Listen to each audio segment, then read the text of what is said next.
Grand Portage Resources' Herbert Gold Project in southeast Alaska highlights increased gold resource, indicated and inferred, of 860,000 ounces, in excess of 10 grams per ton gold. Expansion drilling is planned on the Herbert Gold property for the summer of 2019. Grand Portage Resources trading symbols are GPG on the TSX Venture, GPTRF on the OTCQB, and GPB on Frankfurt. For more information, please visit our website, grandportage.com. You're listening to HowStreet.com radio, available online at TalkDigitalNetwork.com. Welcome to HowStreet.com radio, the online source for market opinions. Here is Jim Goddard. My guest is Stewart Muir, Executive Director of the Resource Works Society. Welcome back to the show, Stewart. Thank you, Jim. Stewart, a corridor for energy right across Canada. Conservative leader Andrew Scheer says that's what he would do if he was Prime Minister. Is it possible, and is there resistance to sharing Canada's energy wealth? Well, definitely true that there's resistance to ways of sharing that energy wealth, pipelines. We don't need to remind listeners how much is going on there. But interestingly, Conservative leader Andrew Scheer last week raised the idea of an energy corridor. It's not the first time we've heard this idea. In fact, it's been around since the 1960s when it was proposed by Richard Romer. You might recognize that name. He wrote a lot of intrigue novels, spy novels in that era. He was also a decorated Second World War hero for Canada and a big thinker. And he had this idea of a mid-Canada plan. He did a lot to bring this idea of how there could be energy corridors for electricity, transmission lines, pipelines, in order to ensure that Canada could be a successful country over the long term. Big thinker. Over the years, this idea waxed and waned. It's never really gotten off the ground, but it's often talked about. There's been, in recent years, the University of Calgary has had a project at one of their think tanks, the National Infrastructure and Market Access Program, to look at a Canadian Northern Corridor. So they're doing a lot of big thinking out there. And then here we have this one party leader. So I think it's always good when a politician comes up with an idea that's got a lot of thought and consideration behind it, as this idea does. Because if it's done right, it could solve a lot of the congestion that we've got right now in Canada. Now, Quebec politicians always seem to be against pipelines, but what do the people of Quebec think about them? Well, I think it's just one of those things. Quebecers are, to my mind, one of the most interesting parts of the Canadian population when it comes to these energy issues. They love to talk about how green they are, but at the same time, they love to fly to foreign destinations for holidays. They love to drive bigger and bigger cars, just like the rest of Canadians do. They love to consume hydrocarbon energy, and they love to talk about how green they are and how much they hate hydrocarbons and oil and gas. So the usual contradictions among people in Quebec that we have in the rest of Canada, but it seems to me a little more so. The volume of the rhetoric against pipelines, they talk as if they wouldn't soil their hands with anything like an energy pipeline, Energy East. But in fact, as you know, Jim, there's already a huge amount of hydrocarbon infrastructure right under their feet already. They have refineries in eastern Canada. I'm sure that would love to have Canadian crude because it costs less than the stuff that they buy from the Arabs.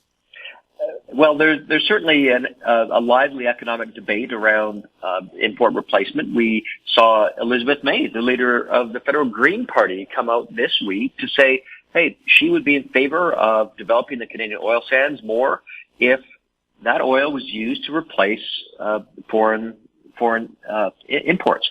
We're getting a lot of oil from the USA, a lot from Saudi Arabia, a bunch of other countries around Africa who are making a good living exporting their energy resources to Canada. Norway exports a little bit to us. We have Central Asia, Tajikistan sends us a little bit of oil. So we get it from all over the place on the East Coast because they can't get Canadian oil. Now, it gets a little complicated when you talk about heavy oil versus light oil and refineries and stuff like that. But, I mean, you think that with the light oil we have in Western Canada, the shale oil, we could get some of that going to put in a pipeline. It's possible. And, right now what we lack is a intelligent wise national discussion about this. Instead, what we have is a lot of kind of hooting and hollering and pointing fingers about climate change deniers and, the abuse to the environment. On the other hand, some of the unreal expectations placed around energy transition. I just want to throw a couple of facts and figures at you, Jim. Just to think about, the average global citizen today consumes 600 calories of energy, not per day, not per hour, not per minute, 600 calories per second. And you think, well, wait a minute, I'm not eating 600 calories per second of food. Well, of course not. These calories, this energy measurement, if you look at the electricity, the food, the gasoline that we drive around, the jet fuel, the planes, the synthetic fertilizers you use to grow the food that you eat, the farming activities to grow that food as well, and so much more, materials that we consume, it adds up. There's some recent work on this. I talk about it at resourceworks.com. So you think, okay, well, 80% of that 600 calories comes from hydrocarbons or fossil fuels. So I'm not saying that because I'm in love with the fact that it's the case, but it is the case. It's a verifiable fact. And since we have this dependence, what can we do to make sure we're doing it as well as possible, that we're finding the alternatives where there's harms that come from this, CO2 release, and what do we do about it? And right now I think there just isn't enough of an informed adult discussion about this.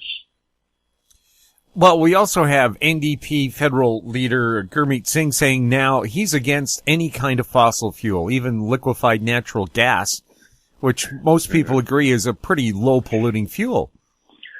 Yeah, and he's against fracking too. So here's one of the things that you look at.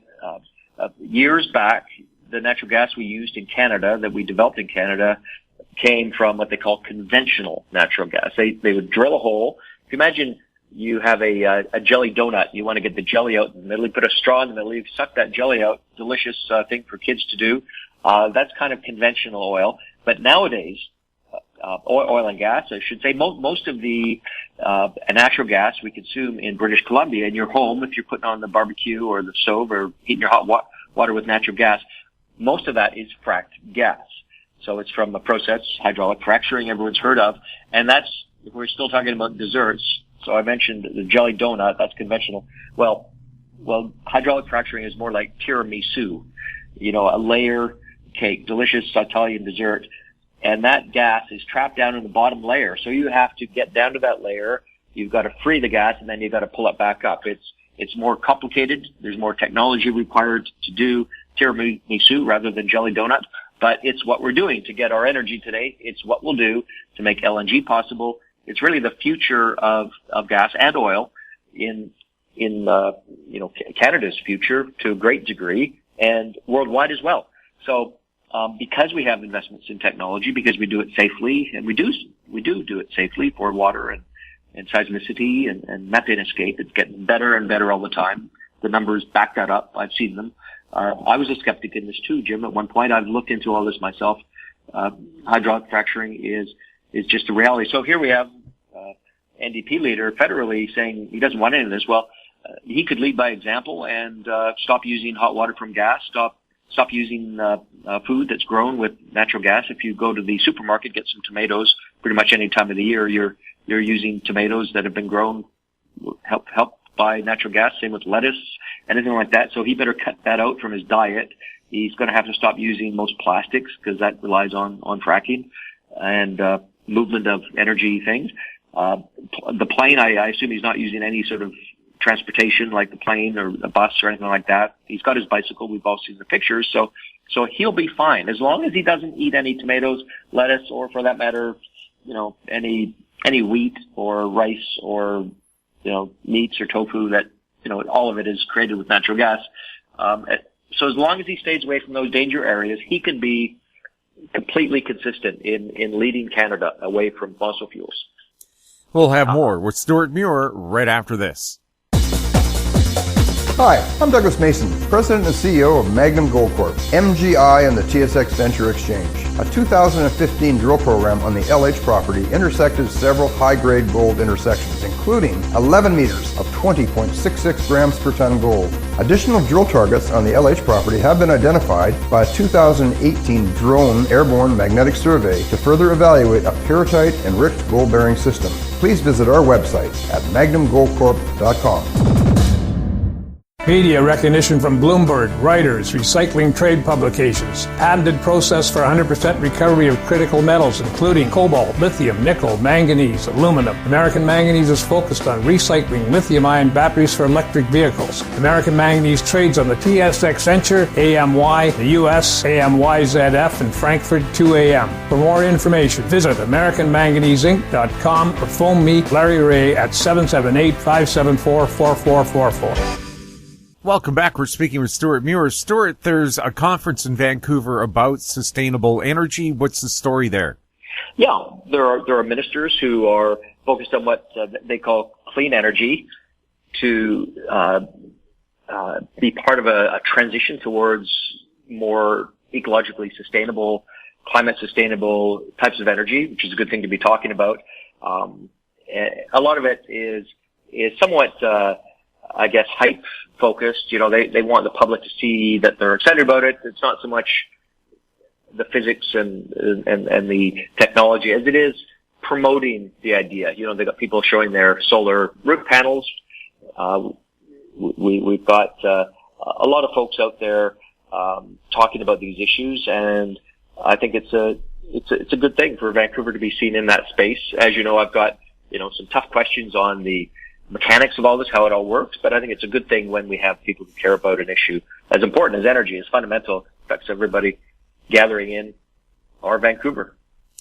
Whatever happened to that teenage girl from Vancouver who invented a flashlight that ran on the heat of your hand?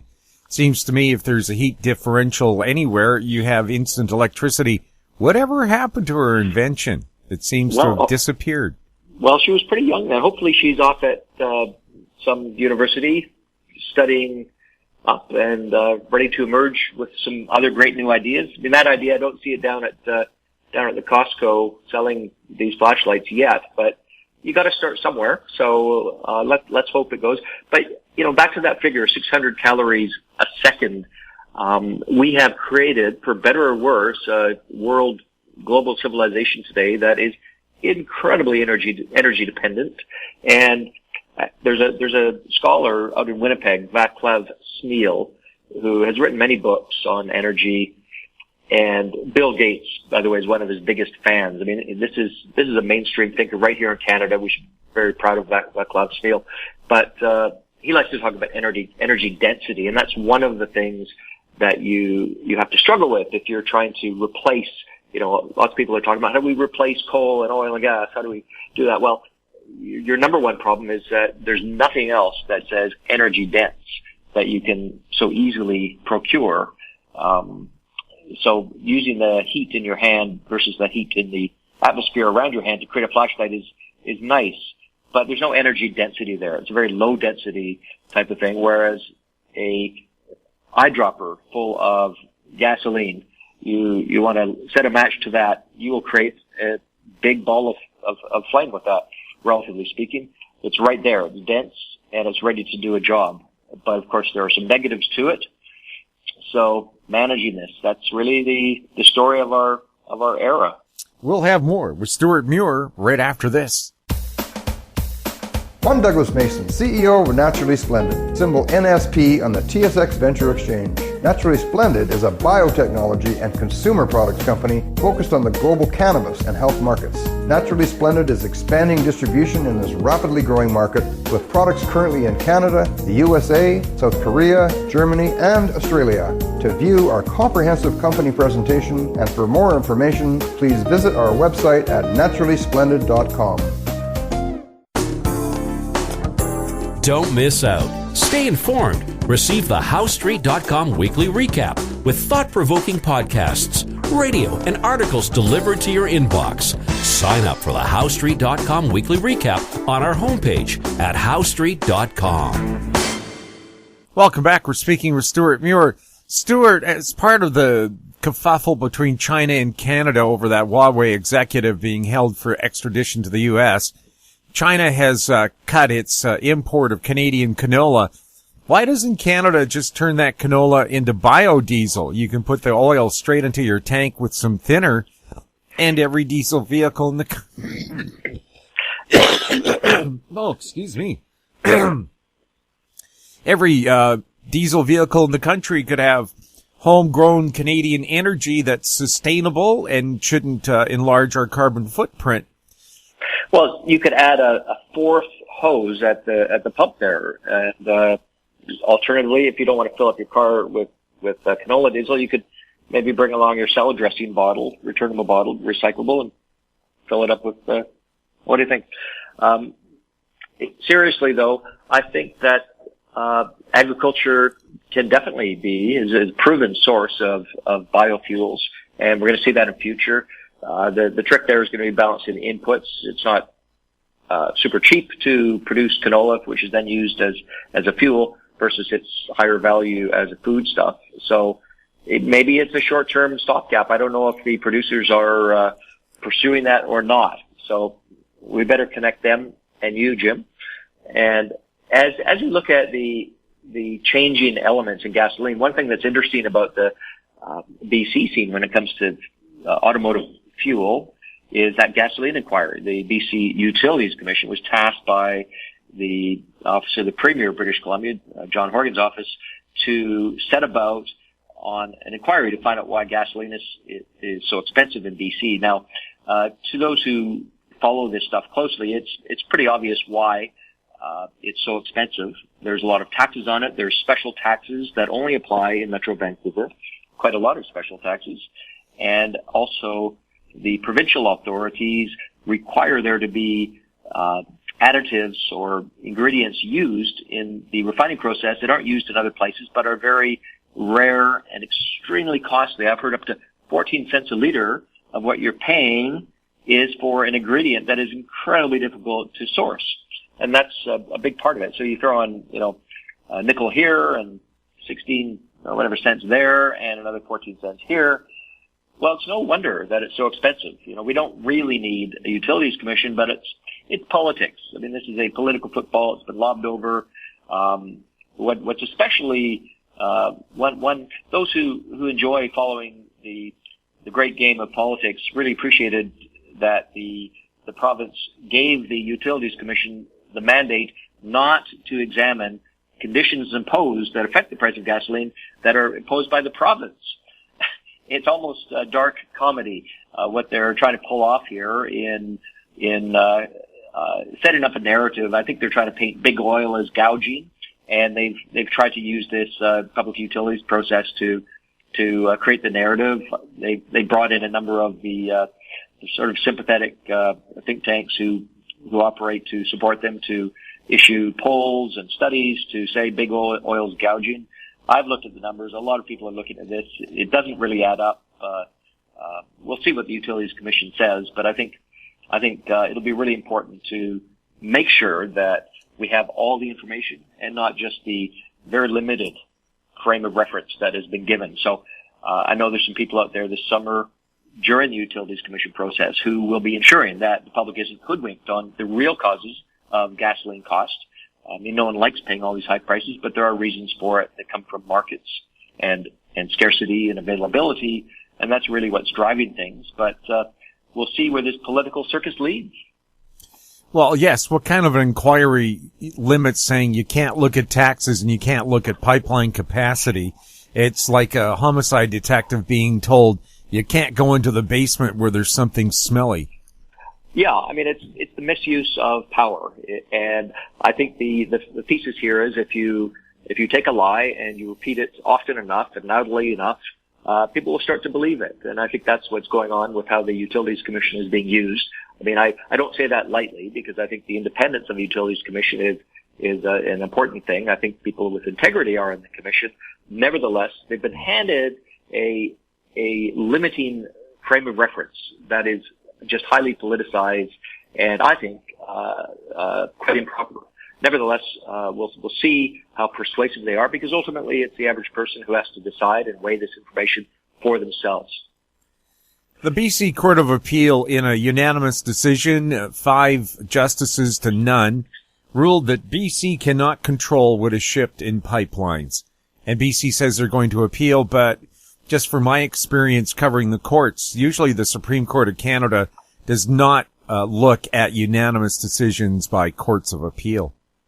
Yeah, I think that's definitely the case. And one of the things here is that we've got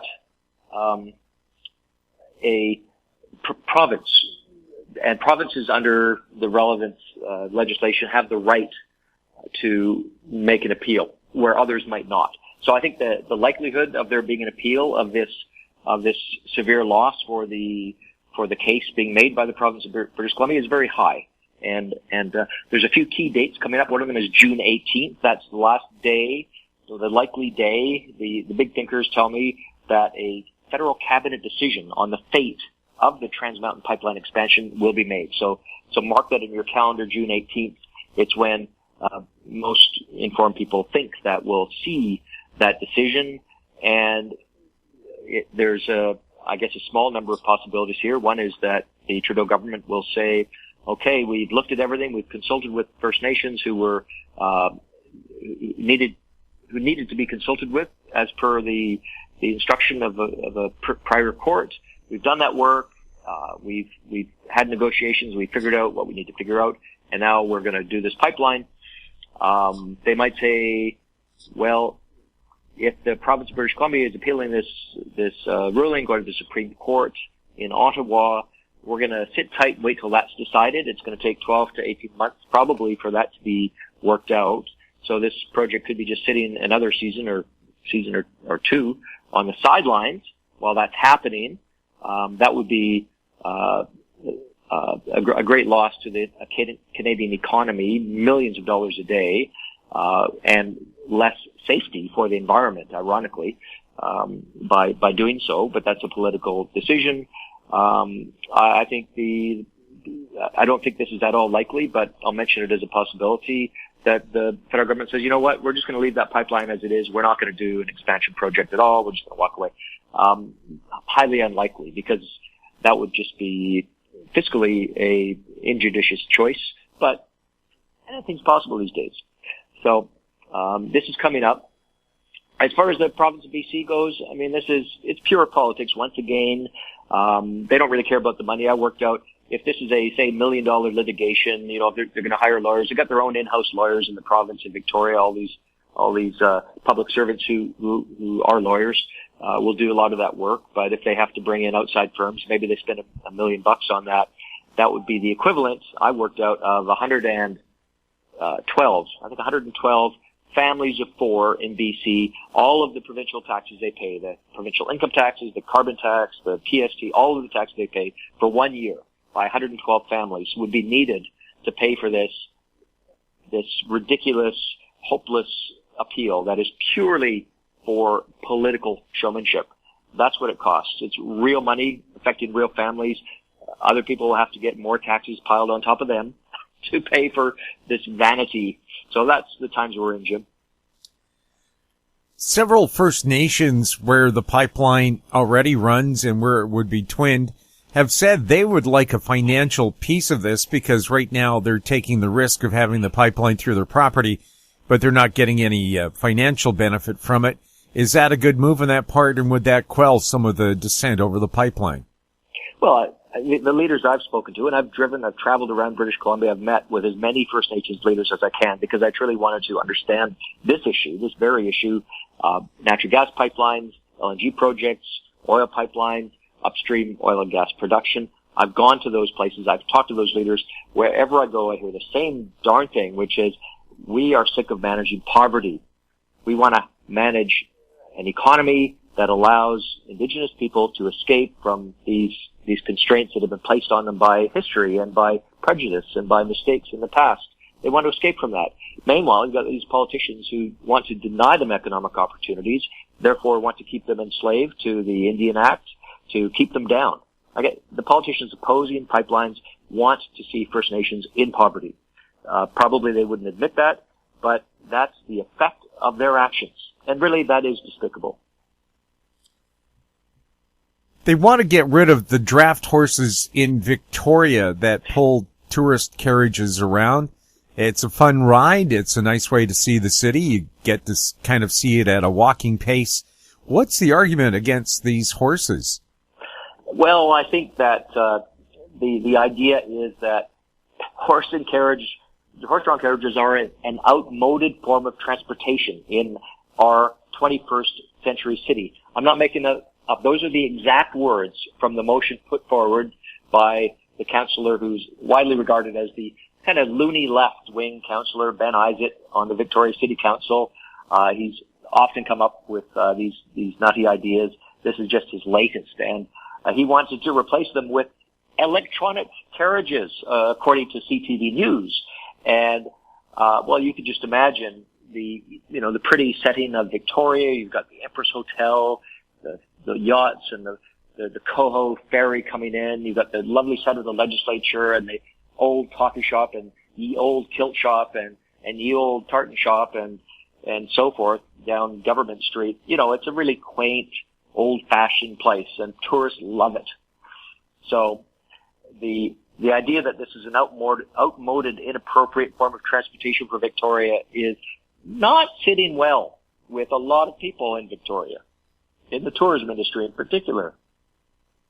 So they want to throw the draft horses into whatever pit they've thrown the statue of Sir John A. Macdonald into. That pit, yes. Well, I'll tell you what, I don't think they were expecting last week, suddenly, as if out of nowhere, when this motion was being considered by council, there was a mass of people, hundreds of people showed up, absolutely irate, out of their minds, with rage, with fury at the stupidity of this. I don't think anyone was expecting that. They were inside of the council chambers, but there were many, many, many more outside. They were raising a ruckus, and they don't want to see their livelihoods gone. I think there's also a sentimental attachment to these horses. I mean, these are draft horses. This is what these horses do. They aren't bothered by the traffic around. There's been some attempt to say, oh, they're bothered by cars. It's not good. It's not healthy. I've even heard one resident say, they're inhaling the exhaust from the cars, and that's terrible for the horses. Therefore, we can't have the horses. What? Go shoot the horses because you think that the, tiny number of cars driving around Victoria, which is not a place that gets pollution sitting on top of it. I mean, constantly windy. It's on the ocean. It's a small little city. There is no real pollution in the air here of any lasting consequence. It's just ridiculous, the arguments that people are throwing up. But it kind of symbolizes for a lot of people maybe some of the resident looniness of Victoria when it comes to issues that others would see very differently. And I think everyone's got the same goal in mind, which is a healthy, happy city, but clearly some different visions as to how that needs to happen. And what's the fate of these horses if their job is faded out or banned? Are they just going to end up being dog food? Well, you've got, an industry, the horse-drawn carriage industry, which employs hundreds of people, and I don't know how many horses, but there's got to be quite a few. I spend a lot of time in Victoria. I drive around. I see them. People always slow down their cars and go around. I don't think they're in any danger from that activity. But if they're suddenly back on the farm, a lot of them come from up the Saanich Peninsula. The drive up to the Swartz Bay Ferry to Vancouver. That's the Saanich Peninsula. There's a lot of little farms up there, and that's where these horses are from. So they'll go back to the farm, and who knows what happens to them. I mean, I don't think someone's going to just take them out and shoot them because they suddenly aren't using. But they have to be fed and have a economic purpose if they have been in this industry. So who knows what could happen? It would be unfortunate. The BC SPCA, which has given mixed advice on this whole thing, I think should be thinking about that possibility that they could over time be phased out as a class of horse on the island. Stuart, anything else you wanted to add to the show today? Well, I just think it's an interesting time for Canada right now. I just think that this whole issue, we were talking early on in the show about the amount of energy people use. We use 600 calories per second each. That's our global average per person in everything we do. It's an enormous amount of energy. We're incredibly reliant on traditional forms of energy. We're also very hopeful that there's change happening, but I think you have to weigh many factors. You have to look at physics as well as politics and hopes and dreams in figuring out what the best choices are. Stewart, thank you so much for being on the show. Thank you, Jim. My guest has been Stewart Muir, Executive Director of the ResourceWorks Society. His website, resourceworks.com. His Twitter handle, @SJMuir. You're listening to HowStreet.com radio. Find us on Twitter, @HowStreet, our YouTube channel, Talk Digital Network. If you have questions for Stewart or any of our other guests, you can send them to info@HowStreet.com. I'm Jim Goddard. Thanks for listening. Comments made on HowStreet.com radio are an expression of opinion only and should not be construed in any matter whatsoever as recommendations to buy or sell any financial instrument at any time. Available online at TalkDigitalNetwork.com. HowStreet.com radio is a production of HowStreet Media Incorporated.